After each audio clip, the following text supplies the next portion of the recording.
ನೀರು ಬಿಟ್ಟರೆ ಆಯ್ತು.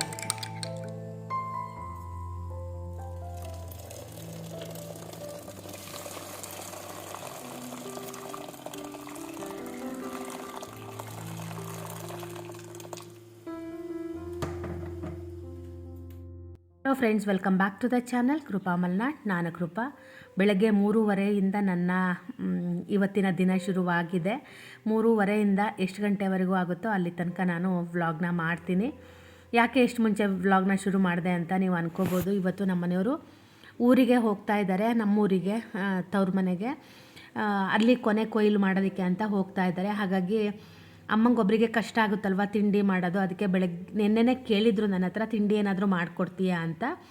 ಅವರೇ ಐಡಿಯಾ ಕೊಟ್ಟಿದ್ದರು, ಪುಳಿಯೋಗರೆ ಮಾಡಿಕೊಡ್ತೀಯಾ ಅಂತ. ಹ್ಞೂ ಅಂತ ಹೇಳಿದ್ದೆ. ಹಾಗಾಗಿ ಪುಳಿಯೋಗರೆಗೆ ಅಂತ ನಾನು ರಾತ್ರಿಯೇ ಒಗ್ಗರಣೆನ ಕಾಯಿಸಿ ಎಲ್ಲ ರೆಡಿ ಮಾಡಿ ಇಟ್ಟಿದ್ದೆ. ಬೆಳಗ್ಗೆ ಎದ್ದವಳು ಫಸ್ಟು ಅನ್ನಕ್ಕೆ ಇಟ್ಕೊಂಡೆ 2 ಕುಕ್ಕರಲ್ಲೂ. ಕೆಟ್ಟಲ್ಲಿರೋದ್ರಿಂದ ನನಗೆ ಅಡುಗೆ ಮಾಡೋದು ತುಂಬಾ ಈಸಿ ಆಗುತ್ತೆ. ಯಾರಿಗಾದರೂ ಸ್ವಲ್ಪ ಕೆಲಸ ಜಾಸ್ತಿ ಇದೆ ಅನ್ನೋರು ಆ ಕೆಟಲ್ ತೊಗೊಳ್ಳಿ, ಪಟ್ ಅಂತ ಅಡುಗೆ ಆಗಿಬಿಡುತ್ತೆ. ನಾನು ಫಸ್ಟು ನೀರಿಟ್ಟು ಹೋಗಿ ಮುಖ ತೊಳ್ಕೊಂಡು ಬಂದೆ. ನೀರು ಕಾಯೋಷ್ಟೊತ್ತಿಗೆ 1 ಕುಕ್ಕರ್ ಅನ್ನ ಇಟ್ಟೆ. ಅದಾದ ನಂತರ ಮತ್ತಿನ್ನೊಂದು ಕೆಟಲಲ್ಲಿ ನೀರು ಕಾಯೋಕ್ಕಿಟ್ಟು ಮತ್ತಿನ್ನೊಂದು ಕುಕ್ಕರಲ್ಲಿ ಕೂಡ ಅನ್ನಕ್ಕೆ ಇಟ್ಟಿದ್ದೀನಿ. ಇದು ಬೇಗ ವಿಜಲ್ ಹೊಡೀತು, ಅದಿನ್ನೂ ಹೊಡೆದಿದೆ ಅಷ್ಟೇ.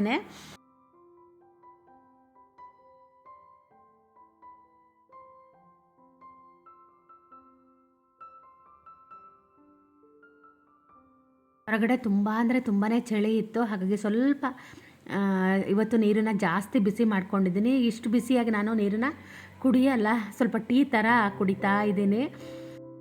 ಮಧ್ಯಾಹ್ನ ಅಮ್ಮ ಅಲ್ಲಿ ಅಡುಗೆನ ಮಾಡ್ತಾರೆ. ಬೆಳಗ್ಗೆ ತಿಂಡಿನ ನಾನು ಮಾಡಿ ಕೊಟ್ಟು ಕಳಿಸ್ತಾ ಇದ್ದೀನಿ. ಅನ್ನ ಆರು ಹಾಕಿದ್ದೆಲ್ಲ ಅದು ಒಂದು ಇದ್ರದ್ದು ಆರಿತ್ತು. ಒಂದನ್ನು ಕೈ ಹಿಡಿದ ತಕ್ಷಣ ಇನ್ನೊಂದು ಕೂಡ ಆರುತ್ತಲ್ವ. ನಾನು ಒಗ್ಗರಣೆಗೆ ಏನಂದರೆ ಉಪ್ಪನ್ನ ಹಾಕಲ್ಲ. ಚಿತ್ರಾನ್ನಕ್ಕಾಗಲಿ ಅವಲಕ್ಕಿ ಹಚ್ಚಬೇಕಿದ್ರೆ ಯಾವುದಕ್ಕೂ ನಾನು ಒಗ್ಗರಣೆಗೆ ಉಪ್ಪನ್ನ ಹಾಕಲ್ಲ. ಯಾಕಂದರೆ ಕೆಲವೊಂದು ಸಲ ಜಾಸ್ತಿ ಆದರೆ ಕಮ್ಮಿ ಮಾಡೋಕ್ಕೆ ಬರಲ್ವಲ್ಲ. ಹಾಗಾಗಿ ನಾನು ಕೈ ಆಡಬೇಕಿದ್ರೇ ಉಪ್ಪನ್ನ ಹಾಕ್ತೀನಿ. ಒಗ್ಗರಣೆ ಕಾಯಿಸಿದೆ. ನಾನು ಎಣ್ಣೆ ಹಾಕಬೇಕಿದ್ರೆ ನಮ್ಮ ಮನೆಯವರು ಜಾಸ್ತಿ ಆಗುತ್ತೆ ಅಂತ ಇದ್ದರು. ಯಾರಾದರೂ ಹಂಗೆ ಅಡುಗೆ ಮಾಡಬೇಕಿದ್ರೆ ಹೇಳಿದಾಗ ಸ್ವಲ್ಪ ಭಯ ಆಗುತ್ತೆ. ಆಮೇಲೆ ನಾನು ಸ್ವಲ್ಪ ಎಣ್ಣೆನ ತೆಗೆದೆ. ಆದರೆ ಬೆಳಗ್ಗೆ ನಂಗೆ ಕಮ್ಮಿ ಆಗುತ್ತೇನೋ ಅಂತ ಅನ್ನಿಸ್ತಾ ಇತ್ತು. ಅದೇ ನಮ್ಮ ಮನೆಯವ್ರಿಗೆ ತೋರಿಸ್ತಾ ಇದ್ದೆ, ನೋಡಿ ನೀವು ಹಿಂಗಂದ್ರೆ ನಾನು ಅದರಲ್ಲಿರೋ ಎಣ್ಣೆ ತೆಗೆದೆ, ಇವತ್ತು ಕಮ್ಮಿ ಆಗುತ್ತೇನೋ ಅಂದೆ. ಇದು ಪುಳಿಯೋಗರೆ ಪ್ಯಾಕೆಟ್ ಕೂಡ ಇತ್ತು. ಹಂಗೆ ಕಮ್ಮಿ ಆಗಿದ್ದರೆ ಮತ್ತೆ ಮಾಡ್ಕೋಬೋದಾಗಿತ್ತು. ಆದರೆ ಕರೆಕ್ಟ್ ಆಯಿತು. ಯಾಕಂದರೆ ನಾನು ತುಂಬ ಒಗ್ಗರಣೆ ಹಾಕಲ್ಲ. ಚಿತ್ರಾನ್ನಕ್ಕಾಗಲಿ ಪುಳಿಯೋಗರೆಗಾಗಲಿ ನಂಗೆ ಸ್ವಲ್ಪ ಡ್ರೈ ಇರಬೇಕು. ನೀವು ನೋಡಿ ಬೇಕಿದ್ರೆ ಈ ಥರ ಊಟ ಏನಾದರೂ ಕಟ್ಟಿ ಕಳಿಸ್ತಾ ಇದ್ದೀನಿ ಅಂದರೆ ಸ್ವಲ್ಪ ಎಣ್ಣೆನ ಕಮ್ಮಿ ಹಾಕ್ಕೊಳ್ಳಿ. ನೀವೇನಾದ್ರು ಎಣ್ಣೆ ಜಾಸ್ತಿ ಹಾಕಿದಾಗ ಏನಾಗುತ್ತೆ ಅಂದರೆ ಕೆಳಗಡೆ ಎಣ್ಣೆ ಮಾತ್ರ ಹೋಗಿ ಕುತ್ಕೊಂಡ್ಬಿಡುತ್ತೆ. ಈ ಥರ ಕಮ್ಮಿ ಹಾಕೋದ್ರಿಂದ ಸ್ವಲ್ಪ ಎಣ್ಣೆ ಆ ಥರ ಕೂರೋದಿಲ್ಲ. ಹಾಗೆ ನಾನು ಒಗ್ಗರಣೆಗೆ ನಿನ್ನೆ ಬೆಲ್ಲ ಹಾಕಬೇಕಾಗಿತ್ತು, ಅದನ್ನು ಕೂಡ ನಾನು ಮರ್ತುಬಿಟ್ಟೆ. ಸ್ವಲ್ಪ ಹುಳಿ ಸಿಹಿ ಮಾಡಿ ಕೊಡೋಣ ಅಂತ ಹುಣಸೆ ಹಣ್ಣನ್ನು ಕೂಡ ನಾನು ರಾತ್ರಿಯೇ ಬಿಸಿ ನೀರಲ್ಲಿ ನೆನೆಸಿಟ್ಟಿದ್ದೆ. ಬೆಳಗ್ಗೆ ಎದ್ದೋಳು ಅದನ್ನು ಕೂಡ ಸ್ವಲ್ಪ ಉಪ್ಪು ಹಾಕಿ ಅದನ್ನು ಕೂಡ ಮಿಕ್ಸಿ ಮಾಡ್ಕೊಂಡಿದ್ದೀನಿ. ಒಬ್ಬೊಬ್ಬರು ಒಂದೊಂಥರ ಗೊಜ್ಜನ್ನ ಮಾಡ್ತಾರೆ, ಅಂದರೆ ಬೆಲ್ಲ ಹುಳಿ ಅದೆಲ್ಲ ಒಟ್ಟಿಗೆ ಹಾಕಿ ಗೊಜ್ಜು ಮಾಡ್ತಾರೆ. ನನಗೆ ಪುಳಿಯೋಗರೆ ಗೊಜ್ಜು ಮಾಡೋಕ್ಕೆ ಬರೋದಿಲ್ಲ, ಯಾವತ್ತೂ ಟ್ರೈ ಕೂಡ ನಾನು ಮಾಡಿಲ್ಲ. ನನಗೆ ಈ MTR ಅವ್ರದ್ದೇ ಇಷ್ಟ ಆಗುತ್ತೆ. ಹಾಗಾಗಿ ನನಗೆ ಇದು ಈಸಿ ಅಂತ ಕೂಡ ಅನಿಸುತ್ತೆ. ಹಾಗಾಗಿ ಅಮ್ಮ ಮಾಡ್ತಾಯಿದ್ರು ಪುಳಿಯೋಗರೆ ಗೊಜ್ಜನ್ನು. ಅಮ್ಮಂಗೂ ಈಗ ಮರ್ತೋಗಿದೆಯೇನೋ ಗೊತ್ತಿಲ್ಲ, ಅವ್ರ ಹತ್ರ ನಾನು ಯಾವಾಗಲೂ ಮಾಡಿಸ್ಕೊಂಡು ಬರ್ತಾಯಿದ್ದೆ.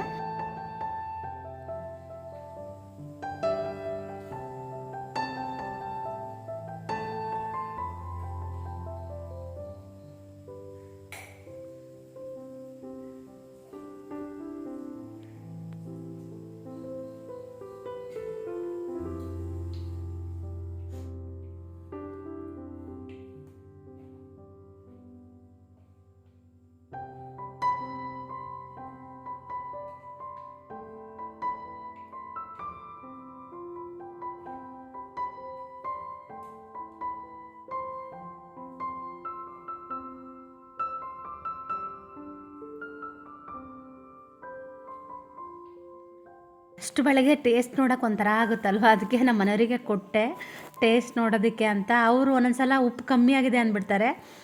ಅದು ಉಪ್ಪು ಅವ್ರು ನಂಬಿ ಏನಾದರೂ ಹಾಕಿದ್ರೆ ಉಪ್ಪು ಜಾಸ್ತಿ ಆಗಿಬಿಡುತ್ತೆ. ಹಾಗಾಗಿ ಆಮೇಲೆ ನಾನು ಕೂಡ ಸ್ವಲ್ಪ ಟೇಸ್ಟನ್ನು ನೋಡಿದೆ.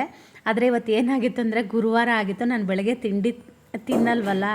ಆದರೆ ಇವತ್ತು ಟೇಸ್ಟ್ ನೋಡಿಬಿಟ್ಟಿದ್ದೆ. ಆಮೇಲೆ ಅನ್ನಿಸ್ತು ದೇವರೇ ಏನಾದರೂ ತಪ್ಪಾಗಿದ್ದರೆ ಕ್ಷಮಿಸಪ್ಪ ಅಂತ ಹೇಳಿ ಆಮೇಲೆ ನಾನು ತಿಂಡಿ ತಿನ್ನಲಿಲ್ಲ. ಡೈರೆಕ್ಟ್ ಸ್ನಾನ ಮಾಡಿದೆ. ಅದು ಒಂದೊಂದು ಸಲ ಹಾಗೆ ಅಲ್ವಾ, ಕೆಲಸದ ಬರದಲ್ಲಿ ಯಾವ ವಾರ ಏನು ಎತ್ತ ಅನ್ನೋದು ನೆನಪೇ ಇರಲ್ಲ, ಹಾಗಾಗಿಬಿಡುತ್ತೆ. ಇವತ್ತು ಕೂಡ ಹಾಗಾಗಿತ್ತು. ಅದು ಗೊತ್ತಾಗಿ ಮಾಡಿರೋ ತಪ್ಪಲ್ವಲ್ಲ, ಗೊತ್ತಿಲ್ಲದೆ ಆಗಿರೋ ತಪ್ಪಲ್ವ, ಹಾಗಾಗಿ ದೇವ್ರ ಹತ್ರನೂ ಕೂಡ ಕ್ಷಮೆ ಇರುತ್ತೆ ಅಂತ ಅಂದ್ಕೊಂಡೆ ಅಷ್ಟೇ. ಹಾಗೆ ನೋಡಿ ನಂದೆಲ್ಲ ಆಗೋಷ್ಟೊತ್ತಿಗೆ 5:45 ಆಗಿತ್ತು. ಬ್ಯಾಗಿಗೆಲ್ಲ ಹಾಕಿ ರೆಡಿ ಮಾಡಿ ಇಟ್ಟೆ. ಹಾಗೆ ನಮ್ಮ ಸಿಂಬಲ್ ಕೂಡ ಬಂದಿದ್ದಾನೆ. ತುಂಬಾ ದಿನದ ನಂತರ ಬಂದಿದ್ದಕ್ಕೆ ನಮ್ಮ ಮನೆಯವರು ನೆಂಟರು ಬಂದಿದ್ದಾರೆ, ಪಾಯಸ ಮಾಡೋ ಅಂತ ಹೇಳ್ತಾ ಇದ್ರು. Good morning. ಎಷ್ಟು ಗಂಟೆಗೆ ಹೊರಡೋದಂದಿದ್ರೆ ನೀವು? 5:15. 5:15 ನೋಡಿ, ನಾನು ಎಷ್ಟು ಅರ್ಧ ಗಂಟೆ ಮುಂಚೆ ಇದ್ದೀನಿ. ಬೇಗ ಟೀ ಕುಡಿ ಅಂದರು ನನಗೂ. 5 ಗಂಟೆ ಅಂದ್ರಲ್ಲ, ಇನ್ನೂ 4:45. ನಾನು ಹಾಲು ಇದೆ ಟೀ ಮಾಡೋಷ್ಟು, ಆದರೂ ಮನೇಲಿ ಹಾಲು ಸಕ್ಕರೆ ಟೀ ಪುಡಿ ಆ ಥರದ್ದು ಇರಬೇಕಲ್ವ, ಬೇಸಿಕ್ ಅದು. ಹಾಗಾಗಿ ಹೆಂಗಿದ್ರು ಅಮ್ಮ ಇವತ್ತು ಸಂಜೆ ಬರಬೇಕಿದ್ರು ಇವ್ರಿಗೆ ಹಾಲು ಕೊಟ್ಟು ಕಳಿಸ್ತಾರ. ಹಾಗಾಗಿ ಹಾಲು ನಾನು ಸಾಕು ಅಂದ್ಕೊಂಡಿದ್ದೆ. ಆಮೇಲೆ ಸ್ವಲ್ಪ ಉಳಿಯುತ್ತೆ ಅಷ್ಟೇ, 1 ಲೋಟದಷ್ಟು ಉಳಿಯುತ್ತೆ. ಅದಕ್ಕೆ ಬೇಡ ತಂದು ಕೊಟ್ಟೆ ಹೋಗ್ರಿ ಅಂದೆ. ಎಷ್ಟು ದಿನ ಆಗಿತ್ತು ಗೊತ್ತಾನು? 15 ದಿನ ಆಗಿತ್ತು ಅನಿಸುತ್ತೆ ಅಲ್ಲ ರೀ, ಮನೆಗೆ ಬರ್ದೇನೆ 15 ದಿನ ಆಗಿತ್ತು.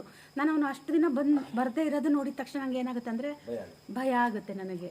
ಎಲ್ಲಾದರೂ ರೋಡಲ್ಲಿ ಗೀಡಲ್ಲಿ ಕಾರು, ಅವನು ಸ್ವಲ್ಪ ರ್ಯಾಶ್, ಅವನು ಯಾವಾಗಲೂ ಹೊಡೆತ ತಿಂದು ಬರ್ತಾನೆ ಯಾರ್ದಾರ ಹತ್ರ, ಯಾರನ್ನೂ ಸೇರಲ್ಲ ಅವನು. ನಮ್ಮ ಮನೆಯವರು ಹೆದರ್ತಾರೆ ಅವನಿಗೆ, ನಾನೊಬ್ಬಳೇ ಅವನನ್ನು ಮುದ್ದು ಮಾಡೋದು. ನಮ್ಮ ಸಿಂಬನ್ ಮುದ್ದು ಮಾಡೋ ಹಾಗಿಲ್ಲ ಅವನು ಗೊತ್ತಾನೆ. ಬರೋ ಸಿಂಬ ಬಾರೋ ಇದೆ. ಇಬ್ಬರೂ ಹಾಗೇನೆ ಮುದ್ದು ಮಾಡಿಸ್ಕೊಳಕ್ಕೆ ನನ್ನ ಹತ್ರ. ನಮ್ಮ ಸಿಂಬಂಗೆ ಮತ್ತೆ ಪಾಪ ಹೊಟ್ಟೆ ಕಿಚ್ಚಿಲ್ಲ, ಅದಕ್ಕೆ ಅವ್ನು ಮುದ್ದು ಮಾಡಿದ್ರೆ ಇದು ಅಷ್ಟೆಲ್ಲ ಏನು ಗಲಾಟೆ ಮಾಡಲ್ಲ. ಆದರೆ ಅವ್ನು ಮಾತ್ರ ಭಾರಿ ರಗಳೆ ಮಾಡ್ತಾನೆ. ಇವನಿಗೆ ಹಾಕಿರೋ ಅನ್ನ ತಿನ್ನೋದು, ಅವ್ನು ತಟ್ಟೆ ಮೊನ್ನೆ ತೊಳೆದು ಅಲ್ಲೇ ಇದ್ರ ಮೇಲೆ ಮಗ್ಚಿದ್ದೆ. ಅವ್ನು ಬರೋದಿಲ್ಲ, ಏನೋ ತೆಗ್ದಿಡ್ರಿ ಶೆಡ್ಡಲ್ಲಿ ಅಂತ ಹೇಳಿ. ನೋಡ್ರಿ ತೆಗೆದಿಡೋದ್ರೊಳಗೆ ಬಂದಿದ್ದಾನೆ. ಬಟ್ಟೆ ಹೋಗಿ ಕಲ್ಲು ಮೇಲೆ ತೊಳೆದು ಇಟ್ಟಿದ್ದೆ.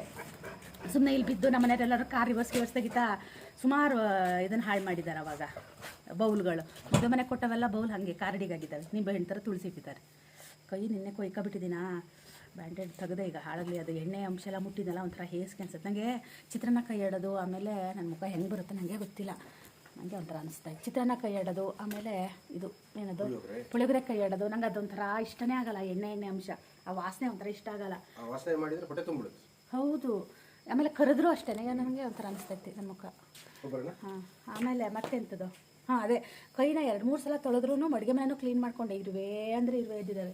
ನಿನ್ನೆ ಇಷ್ಟು ಅಡುಗೆ ಮನೆ ಲಕ್ಷ್ಮಣ ರೇಖೆ ಬರೆದು ಸಿಂಕಿಗೆಲ್ಲ ಬರೆದು ಹೋಗಿದೆ. ಮತ್ತು ಅವ್ರಿಗೆ ಲೇಟ್ ಆಗುತ್ತೆ, ಹಾಲು ತರಕ್ಕೆ ಹೋಗೋಣ ಅಂತಿದ್ದೆ.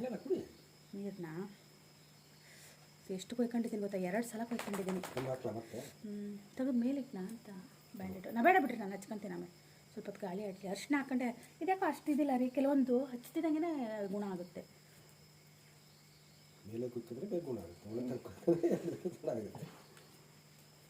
ನಿನ್ನೆ ನೆಲ ವರ್ಷ ಬಟ್ಟೆ ತಾಗ್ಬಿಡ್ತು, ಹೊಟ್ಟೆಲೆಲ್ಲ ಸಂಕಟ ನೋಡ್ರಿ, ಅದು ಕಚ್ಕೊಂಡು ಬ್ಯಾಂಡೇಜ್ನ ಹೊಟ್ಟೆಲೆಲ್ಲ ಸಂಕಟ ಆಗ್ಬಿಡ್ತು ನನಗೆ.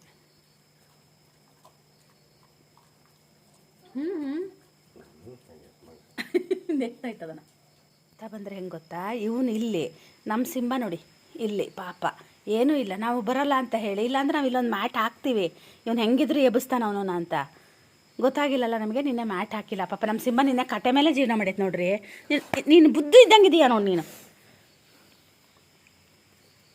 ಕೈ ನೋವಾಗೈತೋ ಗುಂಡಣ್ಣ. ಚಾಕು ಅಯ್ಯೋ ಬೆಳಗ್ಗೆ ಎದ್ದ ತಕ್ಷಣ ಒಂದ್ಸಲ ಹಿಂಗೆ ಆಶೀರ್ವಾದ ತಗೊಂತ ನಮ್ಮನ ಹತ್ರ. ಒಳ್ಳೇದಾಗಲಿ ಮಗನೇ. ದಿನ ಹಂಗೆ ಮಾಡ್ತಾನಪ್ಪ, ಎಂಥದಂತ ಗೊತ್ತಿಲ್ಲ. ಇವನು ಬಂದ ನೋಡಿ ಆಶೀರ್ವಾದ ತಗೊಳ್ಳೋಕ್ಕೆ. ನಾನೇನು ಸ್ವಾಮಿಗಳು ಮಾಡಿದ್ದೀರೇನೋ ಆಶೀರ್ವಾದ ತಗೊಳಕ್ಕೆ. ಬರ್ರಿ.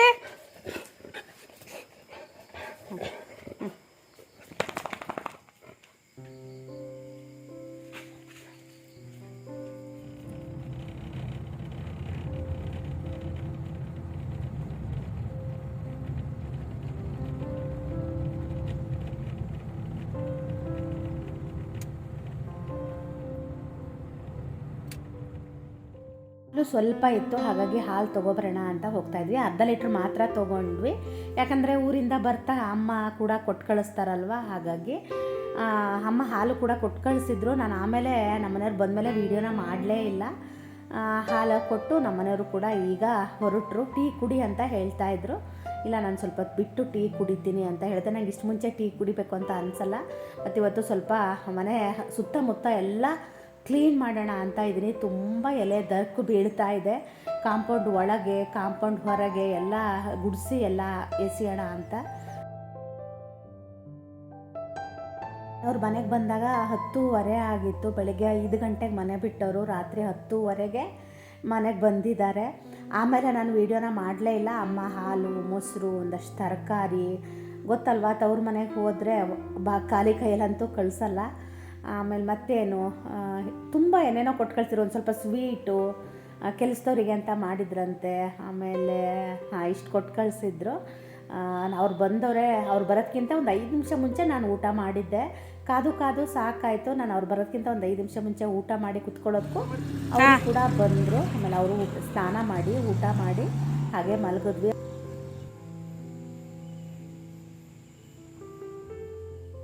ಅಮ್ಮ ನನಗೆ ಹುರುಳಿ ಸಾರು ಮಾಡಿ ಕೊಟ್ಟು ಕಳಿಸು ಅಂತ ಹೇಳಿದ್ರು.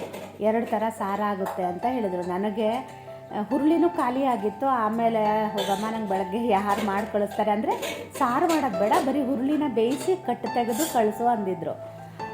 ನನಗೆ ಅದು ಮರೆತು ಹೋಯಿತು. ಆಮೇಲೆ ಹೋಗಮ್ಮ, ನಂಗೆ ಬೆಳಗ್ಗೆ ನಂಗೆ ಅಷ್ಟು ಮುಂಚೆ ಆಗೋದಿಲ್ಲ ಅಂತ ಹೇಳಿದೆ. ರಾತ್ರಿ ಹುರುಳಿ ಬೇಯಕ್ಕೆ ಹಾಕಿದರೆ ಬರ್ತಾಯಿತ್ತು. ಆಮೇಲೆ ಒಂದೇ ಸಾರು ಮಾಡಮ್ಮ, ಹೆಂಗಿದ್ರು ಮೊಸರೆಲ್ಲ ಇರುತ್ತೆ ಅಲ್ವಾ, ಸಾಕು ಬಿಡು ಅಂತ ಹೇಳಿದ್ದೆ. ಆಮೇಲೆ ಅಮ್ಮ ನಮ್ಮನೆಯವರಿಗೆ ಕಡಲೆ ಹಿಟ್ಟು ತರೋದಕ್ಕೆ ಅಂತ ಹೇಳಿದರು. ಆಮೇಲೆ ಅವರು ಕಡಲೆ ಹಿಟ್ಟು ತೊಗೊಂಡು ಹೋಗಿದ್ರು. ಬೋಂಡ ಮಾಡಿದ್ರಂತೆ ಸ್ವಲ್ಪ. ಆಮೇಲೆ ಇದು ಸ್ವೀಟ್ ಮಾಡಿದರು. 7 ಕಪ್ ಮಾಡಿ ಕೊಟ್ಟು ಕಳಿಸಿದ್ರು. ನಾನು ನಿಮಗೆ ತೋರಿಸ್ಲೇ ಇಲ್ಲ, ಚೆನ್ನಾಗಿತ್ತು. ಅಮ್ಮನ ಹತ್ರ ಒಂದಿನ ಮಾಡಿಸ್ತೀನಿ. ಅಮ್ಮ ತುಂಬ ಚೆನ್ನಾಗಿ ಮಾಡ್ತಾರೆ. ಆ 7 ಕಪ್ ಒಂದು ಮೈಸೂರು ಪಾಕ ಥರನೇ ಇರುತ್ತೆ. ನಿಮಗೆ ಗೊತ್ತಿದೆಯೋ ಇಲ್ವೋ ಗೊತ್ತಿಲ್ಲ. ನನ್ನ ಫ್ರೆಂಡ್ ಶ್ವೇತಾ ಅಂತ ಇದ್ಲು, ಅವಳಿಗೆ ನಮ್ಮಮ್ಮ ಮಾಡೋ 7 ಕಪ್ ಭಾಳ ಇಷ್ಟ ಆಗ್ತಾಯಿತ್ತು. ನನ್ನ ಹತ್ರ ಯಾವಾಗಲಾದರೂ ಅವಳು ಮಾಡಿಸ್ಕೊತಾ ಇದ್ಲು. ಆಮೇಲೆ ಗಿಣ್ಣು ಇಷ್ಟ ಆಗ್ತಾಯಿತ್ತು ಅವಳಿಗೆ. ನಮ್ಮಲ್ಲಿ ಅಮ್ಮ ಏನಾದರೂ ಕರ ಹಾಕಿದ್ರೆ ನಾನು ಹಾಲು ಒಯ್ದು ಅವಳಿಗೆ ಕೊಡ್ತಾ ಇದ್ದೆ. ಹಾಗೆ ನೆನ್ನೆ ಪುದೀನ ತೊಗೊಂಡಿದ್ದೆ. ಅದರದ್ದು ಈಗ ಕ್ಯೂಬ್ ಮಾಡಿ ಕುಡಿತಾ ಇದ್ದೀವಲ್ಲ, ಅದನ್ನು ಮಾಡೋದಕ್ಕೆ ಅಂತ ನಿನ್ನೆ ಸಂಜೆ ತೊಗೊಂಡಿದ್ದೆ. ಹಾಗಾಗಿ ಅದನ್ನು ಮಾಡಿರಲಿಲ್ಲ. ಇವಾಗ ಅದು ತೆಗೆದು ಸೋಸಿ ಇಟ್ಟಿದ್ದೀನಿ. ಅದನ್ನು ಮಿಕ್ಸಿ ಮಾಡಿ ಅದಕ್ಕೆ ಸ್ವಲ್ಪ ಶುಂಠಿ, ಸ್ವಲ್ಪ ಅರಿಶಿನ ಹಾಕಿ ಮಿಕ್ಸಿ ಮಾಡಿ ಅದನ್ನು ರಸ ತೆಗೆದು ನಾನು ಫ್ರೀಝರಲ್ಲಿ ಐಸ್ ಕ್ಯೂಬ್ ಮಾಡ್ತೀವಲ್ವ ಅದರಲ್ಲಿ ಹಾಕ್ತೀನಿ. ಹಾಗೆ ಈಗ ನಾನು ಟೀ ಕುಡಿಬೇಕು ಅಂತ ಅನ್ನಿಸ್ತು. ಹಾಗಾಗಿ ಈಗ ನಾನು ಟೀನ ಮಾಡಿಕೊಂಡೆ.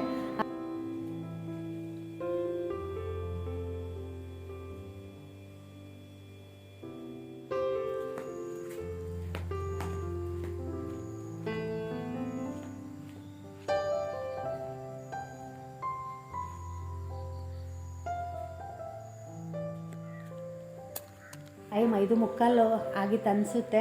ಹೊರಗೆ ಬಂದು ನಾನು ಎಲ್ಲ ಕಸ ಹೊಡೆದು ಈ ಥರ ಎಲೆನ ಹಾಕಿದೆ. ಪ್ರತಿ ಸಲವೂ ಅದನ್ನು ಎಲೆನ ಆ ಕಡೆ ಹೊಡೆದಂಗೂ ಅದು ವಾಪಸ್ ಮತ್ತೆ ಇಲ್ಲಿ ನಮ್ಮನೆ ಹತ್ರನೇ ಬರುತ್ತೆ. ಅದಕ್ಕೆ ನಾನು ಏನು ಮಾಡೋಣ ಅಂತ ಇವತ್ತು ಎಲ್ಲ ಎಲೆನ ಒಂದು ಕಡೆ ಗುಡ್ಡೆ ಹಾಕಿ ಅದನ್ನು ಬೆಂಕಿ ಹಾಕಿ ಸುಡ್ತಾ ಇದ್ದೀನಿ. ಎಷ್ಟು ಕ್ಲೀನ್ ಮಾಡಿದ್ರೂ ಅದೊಂಥರ ಕ್ಲೀನ್ ಮಾಡಿದ್ದೀವಿ ಅಂತ ಅನಿಸೋದೇ ಇಲ್ಲ. ಹಾಗಾಗಿ ಹಾಗೆ ಮಾಡ್ತಾ ಇದ್ದೀನಿ. ನಮ್ಮನೆಯವ್ರು ಬೈತಾರೆ, ಇಷ್ಟು ಬೇಗ ಎದ್ದು ಹೊರಗಡೆ ಎಲ್ಲ ಬರಬೇಡ ಅಂತ, ಯಾಕಂದರೆ ಅವರು ಇಲ್ವಲ್ಲ. ಹಾಗಾಗಿ ಆದರೆ ಬಿಸಿಲು ಎಲ್ಲ ಬಂದ ಮೇಲೆ ಕಸ ಹೊಡಿಯೋಕೆ ಅಷ್ಟು ಚೆನ್ನಾಗಿ ಅನಿಸಲ್ಲ. ಹಾಗಾಗಿ ನಾನು ಸ್ವಲ್ಪ ಈ ಥರ ತಂಪು ಹೊತ್ತಲ್ಲಿ ಕೆಲಸ ಮಾಡ್ಕೊಳಕ್ಕೆ ಚೆನ್ನಾಗಿರುತ್ತೆ ಅಂತ, ಇಲ್ಲಾಂದರೆ ಸಂಜೆ ಕಡೆ ಈ ಕೆಲಸನ ಮಾಡ್ತೀನಿ. ಇವತ್ತು ಬೆಳಗ್ಗೆನೇ ಈ ಕೆಲಸನ ಮಾಡ್ತಾ ಇದ್ದೀನಿ. ಮತ್ತು ಇವತ್ತು ನನಗೇನು ಬೇರೆ ಕೆಲಸ ಇರಲಿಲ್ವಲ್ಲ, ಹಾಗಾಗಿ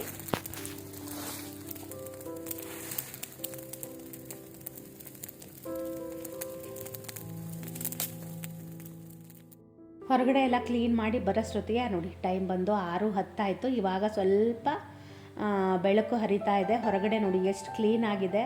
ಇದಾಗಿ ನಾನು ಸ್ವಲ್ಪ ಹೊತ್ತಿಗೆ ಮತ್ತೆ ಗಾಳಿ ಬಂದು 12 ಗಂಟೆ 1 ಗಂಟೆ ಅಷ್ಟೊತ್ತಿಗೆ ಮತ್ತೆ ಅದೇ ಥರ ಆಗಿತ್ತು. ಹಾಗೆ ಪಾತ್ರೆಗಳು ರಾಶಿ ಇತ್ತು. ಈಗ ಅಡುಗೆ ಮಾಡಿದೆ ಅಲ್ವಾ, ಹಾಗಾಗಿ ಪಾತ್ರೆಗಳನ್ನು ಕೂಡ ತೊಳಿಬೇಕು. ತುಂಬ ಚಳಿ ಇತ್ತು. ಹೊರಗಡೆಯಿಂದ ಬಂದ ತಕ್ಷಣ ತಣ್ಣೀರು ಮುಟ್ಟಕ್ಕೆ ಕೈಯೆಲ್ಲ ಗಡಗಡ ಅಂತ ಇತ್ತು. ಅದು ಬೇರೆ ಹೊರಗಡೆ ನಾನು ಒಳ್ಳೆ ಚಳಿ ಕಾಸ್ಕೊಂಡು ಬಂದಿದ್ದನ್ನ ನಂಗೆ ಇವತ್ತು ಊರಿನ ನೆನಪಾಗ್ತಾಯಿತ್ತು. ನಾವೆಲ್ಲ ಸಣ್ಣವ್ರು ಇರ್ತಾ ಬಚ್ಚಲು ಒಲೆ ಮುಂದೆ ಬೆಳಗ್ಗೆ ಎದ್ದವರು ಇಲ್ಲ ರಾತ್ರಿ ಹೊತ್ತು ಕುತ್ಕೊಂಡು ಒಂದು ಸ್ವಲ್ಪ ಹೊತ್ತು ಚಳಿ ಕಾಸ್ತಾ ಇದ್ವಿ. ಇವತ್ತು ನನಗೆ ಅದೇ ನೆನಪಾಯಿತು, ನನಗೆ ಹೊರಗಡೆ ಬೆಂಕಿ ಹಾಕಿದ್ದೆ ಅಲ್ಲ.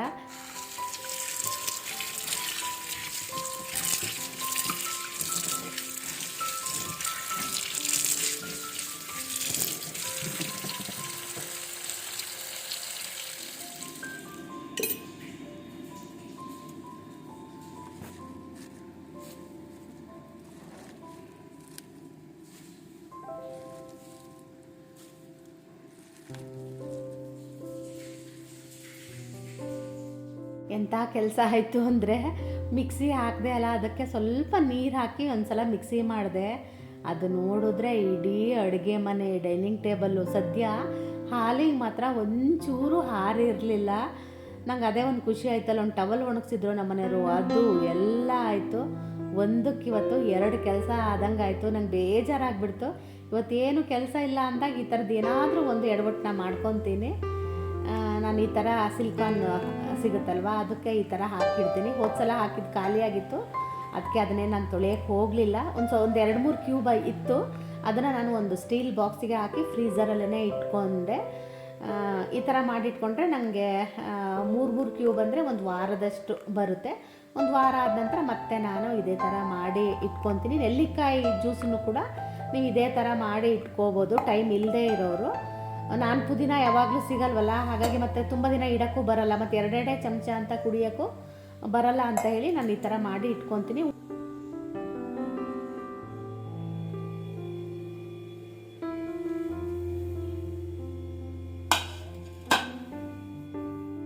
ಕೆಲಸ ಎಲ್ಲ ಆದಮೇಲೆ ಯಾಕೋ ಮತ್ತೆ ನನಗೆ ಟೀ ಕುಡಿಬೇಕು ಅಂತ ಅನ್ನಿಸ್ತು. ಹಾಗಾಗಿ ಮತ್ತೆ ನಾನು ಒಂದು ಸಣ್ಣ ಕಪ್ಪಲ್ಲಿ 1 ಕಪ್ಪಷ್ಟು ಟೀನ ಮಾಡಿಕೊಂಡು ಕುಡಿತಾ ಇದ್ದೀನಿ. ಮೊನ್ನೆ ಇದು ಡಿಮಾರ್ಟಲ್ಲಿ ತಂದಿದ್ದೆಲ್ಲ ಮಗ್ನ ಯೂಸೇ ಮಾಡಿರಲಿಲ್ಲ. ನಮ್ಮ ಮನೆಯವ್ರು ನನಗೆ ಅಂತ ಪುಳಿಯೋಗರೆನ ಇಟ್ಟು ಹೋಗಿದ್ರು. ನಾನು ಅದನ್ನು ಬೆಳಗ್ಗೆ ತಿನ್ನಲಿಲ್ಲ, ಮಧ್ಯಾಹ್ನ ತಿಂದೆ ನಾನು ಸ್ವಲ್ಪ.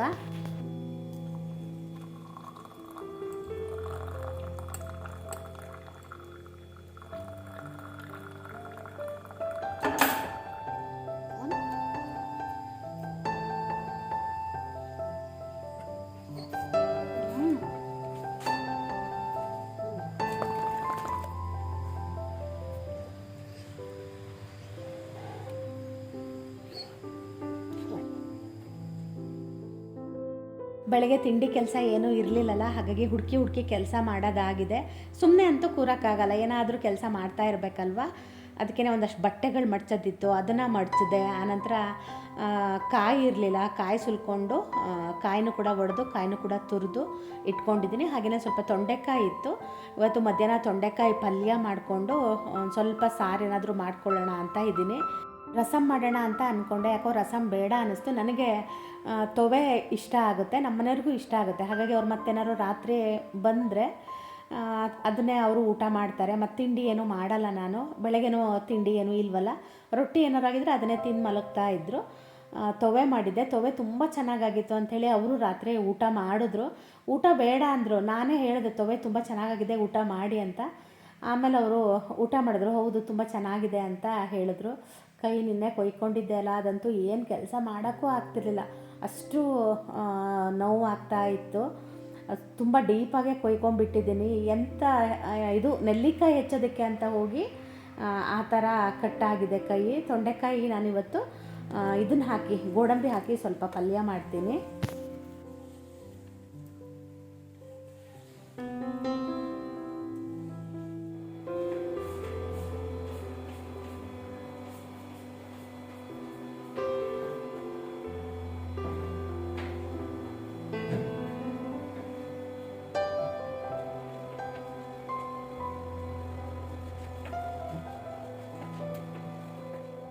ಟೈಮ್ ಬಂದು 10 ಗಂಟೆ ಆಗಿದೆ.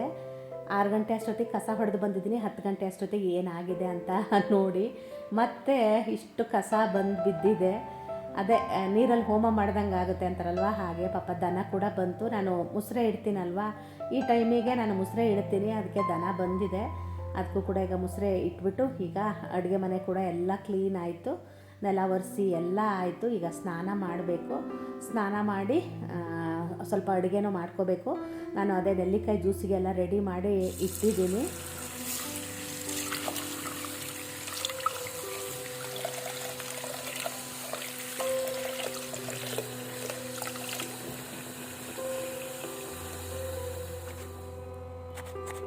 ಟೊಮೆಟೊ ಮತ್ತು ಬೇಳೆನ ನೆನೆಸಿಟ್ಟಿದ್ದೀನಿ. ಸಾರಿಗೆ ಟೊಮೆಟೊನೂ ಕೂಡ ಹೆಚ್ಚಿ ಇಟ್ಟು ಸ್ನಾನಕ್ಕೆ ಹೋಗೋಣ ಅಂತ. ಸ್ನಾನ ಆದಮೇಲೆ ನನಗೆ ಬರೀ ಕುಕ್ಕರ್ ಇಟ್ಟು ಸಾರಿಗೆ ಒಗ್ಗರಣೆ ಹಾಕೋದು ಮಾತ್ರ ಇಷ್ಟ ಆಗುತ್ತೆ. ಈ ತರಕಾರಿ ಎಲ್ಲ ಹೆಚ್ಚೋದು ಇಷ್ಟ ಆಗೋಲ್ಲ. ಹಾಗಾಗಿ ಅದೆಲ್ಲ ಕೆಲಸನ ಮುಗಿಸ್ಬಿಟ್ಟು ಹೋಗೋಣ ಅಂತ ಇದ್ದೀನಿ. ಹಾಗೆ ನನ್ನ ಪೂಜೆ ಕೂಡ ಆಯಿತು. ಪೂಜೆ ಆದಮೇಲೆ 3:30ಗೆ ಎದ್ದಿದ್ದಲ್ಲ, ನನಗೇನೂ ತಿಂದಿರಲಿಲ್ಲ. ಕೈಕಾಲೆಲ್ಲ ಒಂಥರ ನಡುಗ್ತಾ ಇತ್ತು. ನಾನು ಜ್ಯೂಸ್ಗೆ ನಾನು ಸ್ವಲ್ಪ ಕರಿಬೇವನ್ನ ಜಾಸ್ತಿ ಹಾಕ್ಕೊಂಡು ಮಾಡ್ಕೊಂಡಿದ್ದೀನಿ. ಅದನ್ನು ಕುಡಿದ್ಬಿಟ್ಟು ಈಗ ಪಲ್ಯ ಮಾಡ್ತಾಯಿದ್ದೀನಿ. ಅಡುಗೆ ಎಲ್ಲ ಮುಗಿಸಿ ಕುತ್ಕೊಂಡು ಎಡಿಟಿಂಗ್ ಮಾಡೋಣ ಅಂತ ಹೇಳಿ ಪಲ್ಯ ಮಾಡಿಕೊಂಡ್ರೆ ಆಮೇಲೆ ತೊಬೆ ಮಾಡ್ಕೋಬೋದು ಅಂತ ಹೇಳಿ ಸ್ವಲ್ಪ ಉದ್ದಿನಬೇಳೆ ಹಾಗೆ ಸಾಸಿವೆ, ಒಂದು ಸ್ವಲ್ಪ ಗೋಡಂಬಿನ ಹಾಕಿ ಸ್ವಲ್ಪ ಇದು ಕೆಂಪಾಗೋ ತನಕ ಇದನ್ನು ಫ್ರೈ ಮಾಡ್ತೀನಿ. ಬೇಕಿದ್ದರೆ ನೀವು ಈರುಳ್ಳಿ ಹಾಕ್ಕೊಬೋದು. ನಾನು ಈ ಪಲ್ಯಕ್ಕೆ ಈರುಳ್ಳಿ ಹಾಕಲ್ಲ, ಹಾಗೆ ಮಾಡ್ತೀನಿ, ಚೆನ್ನಾಗಾಗುತ್ತೆ. ಒಂದೆರಡು ಹಸಿಮೆಣಸನ್ನು ನಾನು ತೊಂಡೆಕಾಯಿ ಜೊತೆಗೆ ಹೆಚ್ಚಿ ಇಟ್ಟಿದ್ದೆ. ಹೆಚ್ಚಿರೋ ತೊಂಡೆಕಾಯಿನ ಹಾಕಿ ಅದು ಚೆನ್ನಾಗಿ ಬೆಂದ ನಂತರ ಸ್ವಲ್ಪ ಉಪ್ಪು ಮತ್ತು ಸ್ವಲ್ಪ ಸಕ್ಕರೆ ಹಾಕಿದ್ದೀನಿ. ಮನೆಗೆ ಕಾಯಿ ತುರಿ ಹಾಕಿದ್ದೀನಿ. ಇದಕ್ಕೆ ಹುಳಿ ಹಾಕೋದೇನು ಬೇಡ, ತೊಂಡೆಕಾಯಲ್ಲೇ ಸ್ವಲ್ಪ ಹುಳಿ ಅಂಶ ಇರುತ್ತೆ. ಈ ಪಲ್ಯನ ಒಂದ್ಸಲ ಟ್ರೈ ಮಾಡಿ ನೋಡಿ. ಮದುವೆ ಮನೆಗಳಲ್ಲಿ ಮಾಡ್ತಾರಲ್ವ, ನನ್ನ ಫೇವ್ರೇಟ್ ಇದು. ಹಾಗೆಯೇ ಅದಕ್ಕೆ ಕೊಬ್ಬರಿ ಎಣ್ಣೆಲೇ ಮಾಡಬೇಕು. ಬೇರೆ ಎಣ್ಣೆಲಿ ಮಾಡಿದರೆ ಅಷ್ಟೊಂದು ಚೆನ್ನಾಗಾಗಲ್ಲ. ಹಾಗೆ ಕುತ್ಕೊಂಡು ನಾನು ಸ್ವಲ್ಪ ಹೊತ್ತು ಎಡಿಟಿಂಗ್ ಕೂಡ ಮಾಡಿಕೊಂಡೆ. ಅದಾದ ನಂತರ ಈಗ ಸಾರು ಮಾಡ್ತಾಯಿದ್ದೀನಿ. ಟೊಮೆಟೊ ಜಾಸ್ತಿ ಹಾಕಿ ಮಾಡೋಣ ಅಂತ ಟೊಮೆಟೊ ಹಾಗೆ ಸ್ವಲ್ಪ ಕಾಯಿ ತುರಿ, ಒಣಮೆಣಸು ಹಾಕಿದ್ದೀನಿ. ಬೇಕಿದ್ರೆ ನೀವು ಹಸಿಮೆಣಸು ಕೂಡ ಹಾಕ್ಬೋದು. ಆಮೇಲೆ ಬೇಳೆ ಜೊತೆಗೆ ನಾನು ಚೆರಿ ಟೊಮೆಟೊನ ಬೇಯೋದಕ್ಕೆ ಹಾಕಿದ್ದೆ. ನಿಜ ಹೇಳ್ತೀನಿ, ಒಂದು ಚೆರಿ ಟೊಮೆಟೊ ಗಿಡ ಇದ್ದರೆ ನಿಮಗೆ ಎಷ್ಟು ಸಿಗುತ್ತೆ ಗೊತ್ತಾ? ನಾನು ಅದೇ ಅಂದ್ಕೊತೀನಿ. ಎಷ್ಟು ದಿನದಿಂದ ನಾನು ಯೂಸ್ ಮಾಡ್ತಾಯಿದ್ದೀನಿ ಗೊತ್ತಾ ಟೊಮೆಟೊನ. ನನಗೆ ಯಾವಾಗ ಬೇಕೋ ಆವಾಗ ಕೊಯ್ಕೊಂಬರೋದು, ಸಾರಿಗೆ ಹಾಕೋದು ಮಾಡ್ತೀನಿ. ಮತ್ತು ಸಾರು ಕೂಡ ಅಷ್ಟೇ ಒಂಥರ ರುಚಿಯಾಗಿ ಇರುತ್ತೆ. ಬೇಳೆ ಬೆಂದಿತ್ತಲ್ವ, ಅದನ್ನು ಕೂಡ ಇದಕ್ಕೆ ಹಾಕಿದ್ದೀನಿ. ತುಂಬ ಈಸಿ ಇದು. ಬರೀ ಒಂದು ಒಗ್ಗರಣೆ ಹಾಕೋದು ಅಷ್ಟೇ. ಬೇಕಿದ್ದರೆ ಚೂರೇ ಮನೆಯಲ್ಲೇ ಮಾಡಿರೋ ಸಾಂಬಾರು ಪುಡಿನೂ ಕೂಡ ಹಾಕ್ಬೋದು. ನಾನು ಚೂರು ಅರಿಶಿನ ಹಾಕಿದ್ದೀನಿ. ಬೇಕಿದ್ದರೆ ನೀವು ಅರಿಶಿನ ಜಾಸ್ತಿ ಕೂಡ ಹಾಕ್ಬೋದು. ಬೇಕಿದ್ದರೆ ಇದಕ್ಕೆ ಕೊತ್ತಂಬರಿ ಸೊಪ್ಪು ಹಾಕ್ಕೊಳ್ಳಿ. ನಾನು ಈ ಸಾರಿಗೆ ಸ್ವಲ್ಪ ಕೊತ್ತಂಬರಿ ಸೊಪ್ಪು ಹಾಕಲ್ಲ, ನನಗೆ ಹಿಂಗೆ ಸಿಂಪಲ್ ಆಗಿರೋದು ಇಷ್ಟ ಆಗುತ್ತೆ. ಹಾಗೆ 1:45 ಆಗಿತ್ತು. ಇವಾಗ ನನ್ನ ಊಟದ ಟೈಮ್. ಸ್ವಲ್ಪ ಪುಳಿಯೋಗರೆ ಹಾಕ್ಕೊಂಡೆ, ಪಲ್ಯ ಹಾಗೆ ತೊವೆ. ನಾನು ಇವ್ರ ಜೊತೆ ಊರಿಗೆ ಹೋಗ್ಬೋದಾಗಿತ್ತು, ಆದರೆ ಊರಿಗೆ ಹೋಗೋಕ್ಕೆ ಜನ ಜಾಸ್ತಿ ಇದ್ರಲ್ವ, ಹಾಗಾಗಿ ನಾನು ಹೋಗಲಿಲ್ಲ ಅಷ್ಟೇ. ಹಾಗೆ ಇವತ್ತಿನ ವ್ಲಾಗ್ನ ಕೂಡ ನಾನು ಇಲ್ಲಿಗೆ ಮುಗಿಸ್ತಾ ಇದ್ದೀನಿ. ನಮ್ಮ ಮನೆಯವ್ರಿಗೆ ಹೇಳಿದ್ದೆ ಸ್ವಲ್ಪ ವೀಡಿಯೋ ಮಾಡ್ಕೊಂಡು ಬನ್ನಿ ಅಂತ. ಅವ್ರೊಂದು ಸ್ವಲ್ಪ ಹಾಗೆ ವಿಡಿಯೋನ ಮಾಡ್ಕೊಂಡು ಬಂದಿದ್ದರು. ತುಂಬ ವೀಡಿಯೋ ಮಾಡ್ಕೊಂಡು ಬಂದಿದ್ದರೆ ನಿಮಗೂ ಕೂಡ ಇಷ್ಟ ಆಗ್ತಾಯಿತ್ತು. ಏನು ಮಾಡೋಕ್ಕಾಗಲ್ಲ ಪಾಪ, ನಾನು ಅವ್ರಿಗೆ ಒತ್ತಾಯ ಮಾಡೋಕ್ಕಾಗಲ್ವಲ್ವ, ಅವರಿಗೂ ತುಂಬ ಕೆಲಸ ಇರುತ್ತೆ. ಹಾಗೆಯೇ ಈ ವ್ಲಾಗ್ನ ಇಲ್ಲಿಗೆ ಮುಗಿಸ್ತಾ ಇದ್ದೀನಿ. ನಾಳಿನ ವ್ಲಾಗಲ್ಲಿ ಸಿಗ್ತೀನಿ. ಅಲ್ಲಿ ತನಕ ಬಾಯ್.